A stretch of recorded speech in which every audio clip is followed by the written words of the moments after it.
खूंखार आदमखोर गुलदार सिलसिलेवार हमले करने से बाज नहीं आ रहा है और यही वजह है कि बिजनौर में अब तक 15 बेगुनाहों की गुलदार के हमले में जान भी जा चुकी है।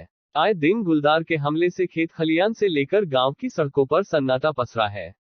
बिजनौर में पिछले कुछ महीनों से गुलदार का आतंक देखा जा रहा है। गुलदार का खौफ यूं तो पूरे जनपद में है, लेकिन 42 गांव ऐसे हैं जहां पर गुलदार की दहशत कुछ ज्यादा दिखाई दे रही है। हालांकि वन विभाग के अफसर दिन रात गुलदार को पकड़ने के लिए लगातार कोशिश में जुटे हुए हैं, जिसका नतीजा ये रहा कि कुछ ही महीनों में जंगल में लगाए गए 44 पिंजरे में 33 गुलदार को पकड़ा भी जा चुका है। वन विभाग की कई एक्सपर्ट टीम लगातार गांव के जंगलों में डेरा डालकर किसानों व ग्रामीणों को गुलदार के हमले से बचाने के लिए समय समय पर सुझाव भी साझा कर रही है, लेकिन उसके बावजूद आतंक का पर्याय बने चितकबरे गुलदार राहगीरों व किसानों पर हमले करने से बाज नहीं आ रहे हैं। बिजनौर से नीरज कुमार की रिपोर्ट। मेरा नाम इसार अहमद है, मोहल्ला चिमन का निवासी हूँ। अच्छा, आप यहाँ जंगल में क्यों हैं? आप? मैं जंगल में इसलिए आया कि मेरा भाई जो है तेरा भाई है, वो बकरी चुरा रहा था और उसने गुलदार को देखा इसके किनारे खेत में लेटा हुआ। उसने रोल मचाई। पास में हमारा घर रहेगा, मिलर गार्डन के पीछे का केस है जितना रोड पे। और जब हम सब लोग इकट्ठे होकर गए तो उसने तलाश करा तो भाग के निकल गया इससे।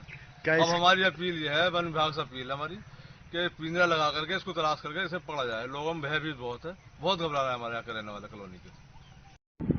क्या नाम है? मैं दिगंबर सिंह, भारतीय किसान यूनियन नारायण अध्यक्ष युवा विंग।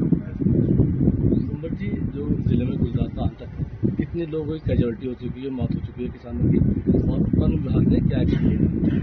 देखिए, अब तक जो जनपद में स्थिति है वो 15 लोग तो एक्सपायर हो चुके हैं गुलदार के हमले से, और बहुत सारे लोग घायल हो चुके हैं। रोज कोई ना कोई कहीं ना कहीं घटनाएं सुनने को मिलती है। और इसमें वन विभाग के द्वारा अब तक जो है 39 गुलदार पकड़े और मारे जा चुके हैं। 2-3 गुलदार ग्रामीणों के द्वारा मारे जा चुके हैं।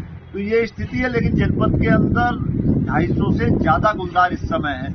और इस समस्या को हम पिछले जो है 5 साल से तो बड़ी संजीदगी के साथ हम इसको कह रहे हैं अधिकारियों के साथ, लेकिन अधिकारियों ने इसको अब तक गंभीरता से नहीं लिया, जिस कारण ये समस्या इस तरह का विकराल रूप ले चुकी है। और अभी भी जनपद के अंदर बहुत बड़ी संख्या में गुलदार है। वन विभाग दावा करता है कि हमने 39 गुलदार पकड़ लिए हैं, लेकिन 39 पकड़ने के बाद भी, यानी कि 40 की संख्या लगभग हो चुकी है पकड़े जाने की, लेकिन 40 की संख्या के बाद भी लगातार हमले हो रहे हैं। कल भी जो है धामपुर में एक हमला हुआ, परसों यही केवलपुर गांव पड़ता है पास में बिजनौर के, यहाँ एक हमला हुआ। तो गुलदारों की संख्या इतनी ज्यादा यहाँ हो चुकी है कि गिद्दड़ की तरह से घूम रहे हैं। देखिए, यहाँ जो सिचुएशन है उसमें जो गांव चिन्हित किए गए थे, हमारे लगभग 42 गांव थे, उनमें जो ज़्यादा इन्फेस्टेड थे, कुल मिलाकर के वहाँ पर इसको 3 पॉकेट्स में बांटा गया है पूरे क्षेत्र को। एक नजीबाबाद सेक्शन है, बीच में एक नगीना सेक्शन है और इधर रेहड़ सेक्शन है। तो कुल मिलाकर के तीनों जगहों पे लगभग 40 पिंजड़े हम लोगों ने लगाए हैं, जहाँ जहाँ मतलब लोगों की एप्लीकेशंस आई हैं या WII टीम हमारी जो है और जितने एक्सपर्ट्स हैं उनके द्वारा जो ट्रैकिंग की गई है उसके अनुरूप हम लोगों ने लगाए थे। और अभी तक लगभग 33 गुलदार पकड़े जा चुके हैं। कैजुअलिटी की अगर बात करें गुलदार के हमले में, कितनी कैजुअलिटी अब तक? कैजुअलिटी देखिए, हमारे स्टेट में लगभग 14 हैं। एक उत्तराखंड का में हुआ था, जो कि यहाँ की रहने वाली थी, यूपी की लेडी, उनका हुआ था। और अगर हम डिवीज़न वाइज देखें तो नजीबाबाद में 2 हो गए हैं और इधर आपके 13 हुए हैं। डीएफ साहब लगातार लेपर्ड हमले कर रहा है लोगों पे, तो उससे बचने के लिए आपने क्या टिप्स दिए हैं गाँव में, किस तरह से बचाव हो सकता है? हमने उनको मतलब कि हर जितने भी पॉइंट्स हैं इसके, जैसे कि गन्ने खेतों में सुबह शाम न जाए, बच्चों को साथ लेकर के न जाए, कुत्ते वगैरह साथ लेकर न जाए, झुक करके ज़्यादा देर तक काम न करें, समूहों में जाएं, कुछ आवाज़ करते हुए जाएं, रेडियो बाजा कुछ साथ लेकर के जाएं।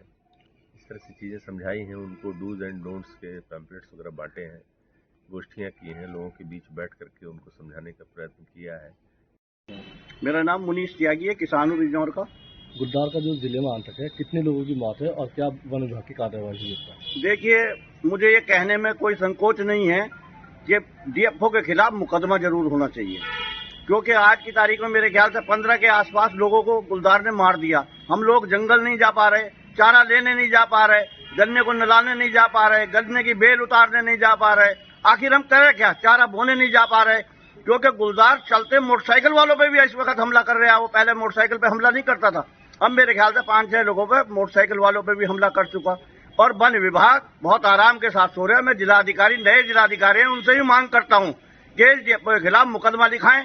कितने गुलदार होंगे ऐसे जिले में जो? मेरे ख्याल से कई सौ गुलदार यहाँ पे हैं बिजनौर में आए हुए। तमाम गवर्नमेंट की कमी है, तमाम वन इन्होंने कटवाने का काम किया है। करोड़ों पेड़, अरबों पेड़ इन्होंने 70-70 साल के सड़कों के किनारे के कटवाने का काम किया। किसान अगर एक पेड़ काट देगा तो ये उसे फांसी देने के लिए तैयार हैं। ये पेड़ एक लगवाने के लिए तैयार नहीं है, इसलिए सारे के सारे जानवर शहर की और गांव की तरफ को भागने का काम ये कर रहे हैं। क्या कर रहे हैं? जैसे गुलदार का आता है, किसान क्या कर रहे हैं? किसान बड़ा मजबूर है। सरकार कह रही हमारी कि 20 आदमियों को लेके जाओ, आखिर मजदूर कहाँ से लाएगा? किसान के काम करने के लिए मजदूर नहीं है आज गाँव में, बड़ा परेशान है। कोई रोजगार नहीं है, मजदूर नहीं है किसी तरह। तमाम लोग आत्महत्या कर चुके हैं इस चक्कर में। करें क्या? मैं डीएम साहब से मांग कर रहा हूं और मुख्यमंत्री से मांग करता हूं, इस डिपो के खिलाफ मुकदमा जरूर होना चाहिए। गाइडलाइन वन विभाग ने जारी की कि कैसे जाए खेतों में काम करने की? वो तो यही कह रहे हैं कि 20 आदमी इकट्ठे होकर जाओ। 20 आदमी कहां से लाएंगे? मैं अपना चारा काटने जाऊंगा या दूसरे पड़ोसी का चारा कटवाने जाऊंगा? मेरी मजबूरी है ना। लोग पशुओं को छोड़ रहे हैं इस चक्कर में, क्या करें? चारा कहां से लाएं? वरना भुक्खा मरेगा खुट्टे पे वो। तो इसलिए मैं बार बार ये कह रहा हूं कि किसान ने अगर एक मार दिया, उसके ऊपर उसने हमला किया और उसने मार दिया, तो इन्होंने तमाम लोगों के खिलाफ मुकदमा लिखने का काम किया है। 15 किसान मरे हैं तो डीएफओ के खिलाफ मुकदमा क्यों नहीं लिखा जा रहा? और एक मांग आपके चैनल से और मैं करनी चाहूंगा, जो किसान गुलदार ने मारे, कम से कम 1-1 करोड़ रुपया सरकार को उन्हें देना चाहिए। उनके बच्चे बेरवा बिरान हो गए, क्या करेंगे वे बच्चे? छोटे छोटे बच्चे हैं उनके, सब युवा हैं, जितने मरे हैं सब युवा हैं।